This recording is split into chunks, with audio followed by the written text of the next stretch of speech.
नमस्कार, मैं सुरेश कुमार। सबसे पहले आपसे रिक्वेस्ट है कि अगर आपने चैनल को सब्सक्राइब नहीं किया है तो सब्सक्राइब बटन पर क्लिक करके चैनल को ज़रूर सब्सक्राइब कर लें।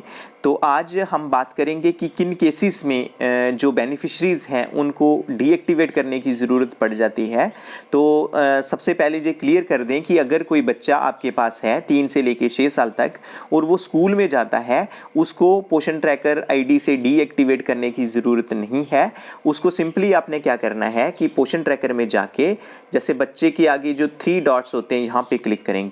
सबसे पहले अपडेट प्रोफाइल आता है। जैसे ही आप अपडेट प्रोफाइल में जाते हैं तो बच्चे का नाम है, name of child, name in your language, Aadhaar number of child, अगर उसके पेरेंट्स का आधार है, मदर का Aadhaar, date of birth, mother does not have Aadhaar, फिर है आबा आईडी, फिर है date of birth of child, उसके बाद है जेंडर, फिर उसके बाद आता है is the child going to school. तो उस केस में आपने क्या कर देना है कि is the child going to school, इसमें यस कर देंगे।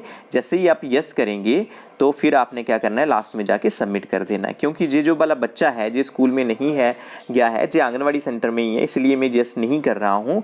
तो आपने सिंपली यस जैसे आप सबमिट कर देंगे तो वो बच्चा ऑटोमेटिकली जो डेली ट्रैकिंग है उससे हट जाएगा।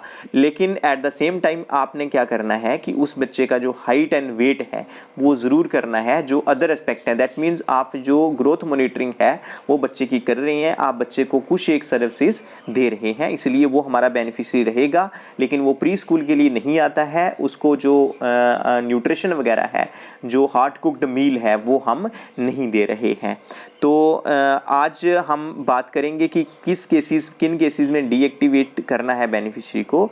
तो आपको बताते चलें कि जो डीएक्टिवेट बेनिफिशियरी होगा वो डीएक्टिवेट सीडीपीओ वाली आईडी से होगा, जो आंगनवाड़ी वर्कर्स के पोषण ट्रैकर में डीएक्टिवेट नहीं होगा। तो इसीलिए कई बार आंगनवाड़ी वर्कर्स क्या करती हैं कि माइग्रेट आउट में बेनिफिशियरी को कर देती हैं, तो ऐसा आपने नहीं करना है। तो अगर कोई ऐसा इशू बन जाता है, अब हम डिस्कस करेंगे कि कौन कौन से इश्यूज हैं। तो उसके लिए जैसे सीडीपीओ की आईडी लगाने के लिए पोषण ट्रैकर यूज़र पे हम क्लिक करेंगे गूगल में जाके।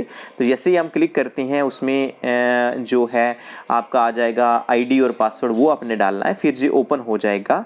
तो उसके बाद जो डैशबोर्ड वगैरह खुला आएगा जिसमें ऊपर लिखा है पोषण ट्रैकर, सही पोषण देश रोशन। तो उसके आगे 3 जो लाइन्स हैं इस पे हम क्लिक करेंगे। उसके बाद मास्टर लिस्ट में जाएंगे। जैसे ही हम मास्टर लिस्ट में जाते हैं तो सबसे जो न्यू फोल्डर खुलता है तो सबसे ऊपर है सेक्टर, फिर आंगनवाड़ी सेंटर इंफ्रा, फिर बेनिफिशियरी। तो हम बेनिफिशियरी पे क्लिक करेंगे। जैसे ही हम बेनिफिशियरी पे क्लिक करते हैं तो आप क्या करेंगे कि जैसे वहाँ स्टेट का नाम आ जाएगा, डिस्ट्रिक्ट का नाम आ जाएगा, उसके बाद आपका जो प्रोजेक्ट है उसका नाम आ जाएगा। फिर आपने क्या करना है कि इसमें जो सेक्टर है आपने सेक्टर का नाम जो है वो डाल देना है। उसके बाद जो आंगनवाड़ी सेंटर है, आंगनवाड़ी सेंटर का नाम भी आप वहाँ पे ये चूज़ करेंगे और क्लिक कर देंगे। तो जैसे ही आप सेंटर का नाम क्लिक करते हैं फिर आपने देखना है कि कौन सा जो बेनिफिशियरी टाइप है उसको डीएक्टिवेट करना है। तो जहाँ पे जैसे हम 6 मंथ्स टू 3 ईयर पे कर रहे हैं तो उसके बाद हमने क्या कर देना है, सर्च पे डाल देना है। हमने जैसे बेनिफिशरीज़ को देखना है कि कौन कौन से बेनिफिशरीज़ हैं। जैसे जो फर्स्ट बेनिफिशरी है दिव्यांश शर्मा, तो इनके जैसे ही हम आते हैं इस पे तो लास्ट में हम देखेंगे कि लास्ट में आ जाता है कि जो एक्शन पे हम जैसे ही क्लिक करते हैं तो आ जाता सबसे ऊपर है डीएक्टिवेट, फिर है डिसीज़। तो जो डीएक्टिवेट मतलब डिसीज़ का मतलब होता है कि जो बेनिफिशियरी है उनकी अनफॉर्चुनेटली डेथ हो गई है, तो इसलिए अपने डिसीज़ वाले कॉलम को क्लिक नहीं करना है, जो उसी केस में करना है अगर बेनिफिशियरी की डेथ हो जाती है। तो आपने डीएक्टिवेट, जैसे ही हम डीएक्टिवेट कॉलम को क्लिक करेंगे तो ऊपर लिखा होता है confirmation you are trying to deactivate a beneficiary, once deactivated it cannot be retrieved back, click on yes to proceed, no to cancel. तो हम जैसे ही yes पे क्लिक करते हैं तो हमने please provide the reason for deactivation, तो select reason. तो जहां हम जहां 6 जो कारण आ जाते हैं कि हम किन केसेस में बेनिफिशियरी को डीएक्टिवेट करेंगे। अगर उनका जो आधार है, Aadhaar not verified, Aadhaar verification pending, अगर बार बार जो है आधार जो वेरीफाइड नहीं हो रहा है, फर्स्ट ऑफ ऑल आपने क्या करना है कि अगर आधार अनवेरीफाइड होता है तो आंगनवाड़ी वर्कर वर्कर के पोषण ट्रैकर में जाकर वहाँ से जो बेनिफिशियरी है उसका आधार ले लेना है और उसमें 3 चीज़ों का ध्यान रखना है। जैसे बेनिफिशियरी का नाम होगा, अगर कोई जो लेटर है वो कैपिटल में होगा आपने कैपिटल में लिखना है, अगर आधार में स्मॉल में होगा आपने स्मॉल में लिखना है। नंबर दूसरा चेक करना है कि जो आधार कार्ड में डेट ऑफ बर्थ होगी आपने वही डेट ऑफ बर्थ डालनी है।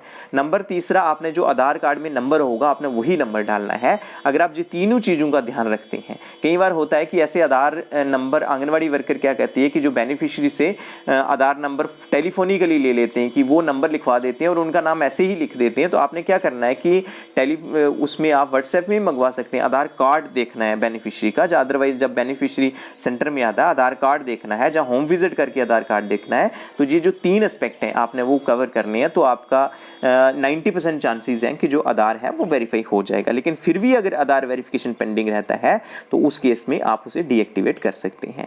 उसके बाद कई बार होता है ऑटो माइग्रेशन एरर आता है। ऑटो माइग्रेट होती है जो 0 से लेके 6 महीने तक का बच्चा, जब 6 महीने कंप्लीट कर जाता है वो 6 मंथ टू 3 ईयर में चला जाता है। जब 3 साल का कंप्लीट कर जाता है तो वो क्या करेगा, 3 से लेके 6 साल के बेनिफिशियरी में ऑटो ट्रांसफर हो जाएगा, ऑटो माइग्रेट हो जाएगा। तो अगर उसमें एरर आता है तो उस केस में भी हम बेनिफिशियरी को डीएक्टिवेट कर सकते हैं और दोबारा से आंगनवाड़ी वर्कर अपने पोषण ट्रैकर में जाके उसके सभी इंडिकेटर्स भर सकती है।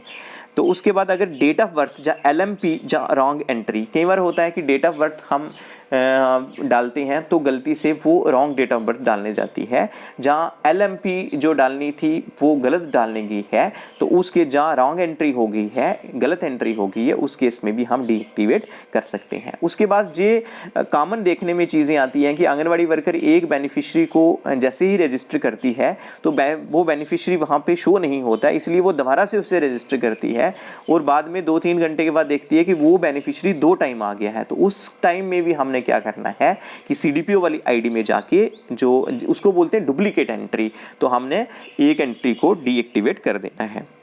फिर अगर बेनिफिशियरी को कोई आधार कार्ड नहीं है तो उस केस में अगर बच्चा है, बच्चे के पेरेंट्स का आधार चल जाएगा, मदर का, फादर का या गार्डियन का आधार चलता है। लेकिन अगर बेनिफिशियरी है उसका कोई आधार ही नहीं है, फॉर एग्जांपल कोई प्रेग्नेंट लेडी है या नर्सिंग मदर है उसका आधार नहीं है, तो क्योंकि आधार हमारे जो ICDS में जहाँ पोषण में ये कंपलसरी है, तो उस केस में हम बेनिफिशियरी को डीएक्टिवेट कर देंगे। और फिर लास्ट कारण है कि अगर कोई बेनिफिशियरी आंगनवाड़ी सेंटर में सप्लीमेंट्री न्यूट्रिशन के लिए नहीं आ रहा है, आंगनवाड़ी वर्कर्स कई बार ऐसा करती हैं कि बार बार बेनिफिशियरी को कहती है टेक होम राशन के लिए, जहाँ जो हॉट कुक्ड मील के लिए, तो बेनिफिशियरी आता ही नहीं है, वो इंटरेस्टेड ही नहीं होते हैं। तो उस केस में भी हम क्या कर सकते हैं, बेनिफिशियरी को डीएक्टिवेट कर सकते हैं। तो ये जो 6 कारण हैं, 6 कारण अगर होंगे तो आप बेनिफिशियरी को CDPO वाली आईडी में जाकर डीएक्टिवेट कर सकते हैं। तो आज के लिए इतना ही था, धन्यवाद।